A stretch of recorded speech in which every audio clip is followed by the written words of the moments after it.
Hello viewers, आज हम लोग डिस्कस करेंगे hierarchy inheritance in visual basic dot net. Visual basic dot net के अंतर्गत हम लोग तीन टाइप के इनहेरिटेंस को यूज़ करते हैं, जिसमें पहला था सिंपल या सिंगल, जिसके अंतर्गत वन पेरेंट वन चाइल्ड हुआ करता था। Second one multi level inheritance, जिसमें more than one parents and more than one childs एक सर्टेन लेवल के साथ डिफाइंड हुआ करते थे। और लास्ट जो न्यू बॉर्न चाइल्ड क्लास हुआ करता था, वो अपने ऊपर के सारे पेरेंट्स क्लास के प्रॉपर्टीज़ को एसेस करता था। अब बात आती है कि जो तीसरी केसेज है हायरार्की इनहेरिटेंस, इसके अंतर्गत जो है एक कॉमन क्लास हम लोग डिफाइन करते हैं अपनी ज़रूरत के हिसाब से, और फिर उसको मल्टीपल क्लासेस में यूटिलिटी को फुलफिल करने के लिए शेयर करते हैं, और मल्टीपल क्लासेस उसके डेटा को शेयर करके यूज़ करके अपने रिक्वायरमेंट को फुलफिल करता है। तो देखिए क्वेश्चंस मैंने इसके लिए लिया है कि टेक कंप्यूट करना है square and cube of A number using hierarchy inheritance. तो एक नंबर का इनपुट स्क्वायर के लिए भी चाहिए और क्यूब के लिए भी चाहिए। दोनों ही केस में एक नंबर का इनपुट हमारा कॉमन मैकेनिज्म होगा, और फिर उसकी कैलकुलेशन के लिए एक क्लास स्क्वायर करेगा और दूसरा क्लास जो है सो क्यूब करेगा। तो दोनों की प्रॉपर्टीज यहाँ डिफरेंट देखने को मिल रही है। तो इसके लिए हमने क्या किया कि एक न्यू क्लास को ऐड किया, that class is the number वीवी, और इसमें एक डेटा ले रहे हैं इंटीजर टाइप का n, और एक प्रोसीजर डिफाइन कर दिए हैं इनपुट नंबर, क्योंकि स्क्वायर क्लास को भी इनपुट करने की ज़रूरत होगी एक नंबर को, और क्यूब निकालने के लिए भी एक नंबर को इनपुट करने की ज़रूरत होगी। तो इसकी ज़रूरत को फुलफिल करने के लिए एक डेटा लेकर के और एक प्रोसीजर डिफाइन कर दिए ताकि वहाँ से इनपुट ले सके, चाहे वो स्क्वायर क्लास हो मेरा स्क्वायर निकालने के लिए, चाहे वो क्यूब निकालने के लिए क्यूब क्लास हो। अब वापस आते हैं कि स्क्वायर क्लास में क्या काम कर रहे हैं। स्क्वायर क्लास में हमने एक फंक्शन डिफाइन कर लिया है, और इस फंक्शन का रिटर्न टाइप मैंने यूज़ किया है स्ट्रिंग, और चूंकि ये स्ट्रिंग रिटर्न टाइप्स है इसीलिए मैंने कैलकुलेशन इसको यहीं पर कर दिया, console dot right line square of n।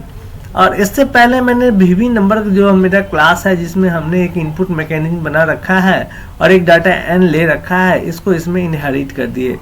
तो नंबर वीवी की इनहेरिट होते ही जो हमारा डेटा मेंबर n है आ गया वहाँ से इनहेरिट होकर के, और फिर n को हमने यहाँ स्क्वायर निकाल दिया। क्लियर है।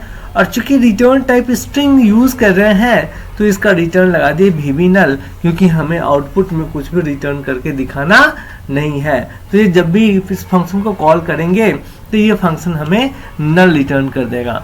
ठीक है। सिमिलरली अब तीसरा जो क्लास है क्यूब क्लास, इस क्लास को डिफाइन करते हैं, ऐड कर लेते हैं, करने के बाद इनहेरिट करते हैं सबसे पहले नंबर वीवी को, और जैसे ही नंबर वीवी इनहेरिट हुआ तो अब इसमें डिफाइंड जो हमारा इनपुट मेथड्स है, इनपुट नंबर और ये जो डेटा n है, ये दोनों आकर के यहाँ इनहेरिट हो गया। अब यहाँ एक फंक्शन डिफाइन कर लिए कैल क्यूब, सिमिलरली रिटर्न टाइप कर दिए स्ट्रिंग, और इसीलिए रिटर्न वैल्यू कर दिए वीवी नल। अब इसमें console dot right line n की वैल्यू को प्रिंट करा दिए, और n एक्सपोनेंशियल ऑपरेटर का यूज कर रहे हैं, देन 3 फॉर क्यूब। तो अब इस मेथड्स को हम लोग जब भी कॉल करेंगे तो चूंकि ये हायरार्की इनहेरिटेंस है, कॉमन क्लास मल्टीपल क्लासेस में शेयर हो रहे हैं, इसीलिए हमें ऑलवेज मल्टीपल क्लासेस के प्रॉपर्टी को यूटिलाइज करने के लिए अलग अलग क्लासेस के ऑब्जेक्ट्स बनाने की ज़रूरत होती है। तो यहाँ सबसे पहले मैंने स्क्वायर क्लास का ऑब्जेक्ट बनाया। फर्स्ट ऑफ ऑल मुझे स्क्वायर कंप्यूट करनी है, तो s डॉट इनपुट नंबर और s डॉट कैल स्क्वायर।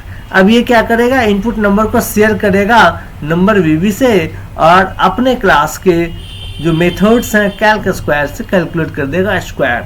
सिमिलरली क्यूब क्लास का ऑब्जेक्ट डिफाइन कर दिए, कौन सा, तो सी, और फिर इनपुट नंबर इनपुट करने के लिए नंबर वीवी से शेयर कर लिया, और फिर कैलकुलेट करने के लिए कैल क्यूब से कैलकुलेट करके दिखाएगा। चलते हैं इसको रन करते हैं, देखते हैं क्या होता है। इंटर ए नंबर, पहले स्क्वायर के लिए मैंने नंबर दे दिया, देखिए it is giving the right output, square of 25 is 625, and cube के लिए मैंने दे दिया 30।